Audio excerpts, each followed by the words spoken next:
In this video, we'll talk about the Science and History series, Science Stories for Smart Kiddos, and How Did We Get Here? Let's begin. Science Stories for Smart Kiddos is exactly what the name says it is. It's a collection of creative stories all about science, written for the amazing students of Twinkle. The books cover a variety of different topics throughout the year. Books 1 and 2 focus more on living things and animals, with students learning about animal adaptations, camouflage, and how plants work. Books 3 and 4 focus more on geography and earth sciences, such as how volcanoes work and where tornadoes come from. As with all our Twinkle books, this series engages kids in the science lesson with a variety of fictional characters. This helps students connect with the lesson, ensuring that it is as memorable and impactful as possible for all students. Let's take a look at how each lesson works, focusing on Lesson 1. As I mentioned earlier, Book 1 focuses a lot on animals and living things.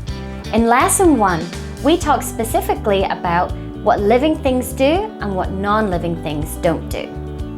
The lesson begins with key questions, such as what is a living thing, which helps spark pre-lesson discussion and assess what students already know before we begin. We also begin with key vocabulary, which allows students to explore the lesson even deeper. The story of the lesson begins with a lot of questions, such as, do you have a pet? Do you want a pet? Does your pet have a name?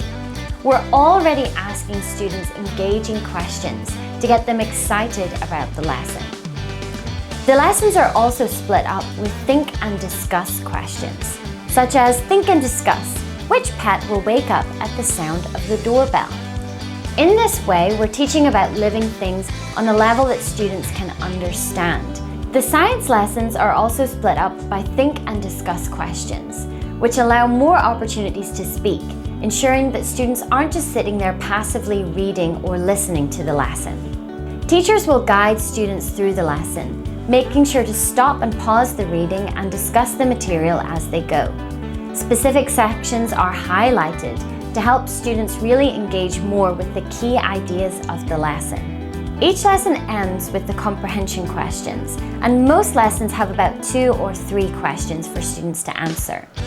They provide helpful tips and guidance on how to phrase and structure the questions, telling the students how many details to add or what kind of vocabulary to use in their answer. Additionally, students will answer a bigger thinking question. This sometimes asks students to fill out a table or a diagram or a mind map, giving them an opportunity to apply their knowledge in a new way. Other times, the students will complete a class activity, such as planting seeds. This gives the students the opportunity to bring their knowledge to a higher level and truly interact with it as a class. This variety of activities gives students a different approach to learning, where they're not just learning through reading or looking at pictures, they're also learning through moving, working as a team, and they're applying and synthesizing their knowledge in a variety of different ways.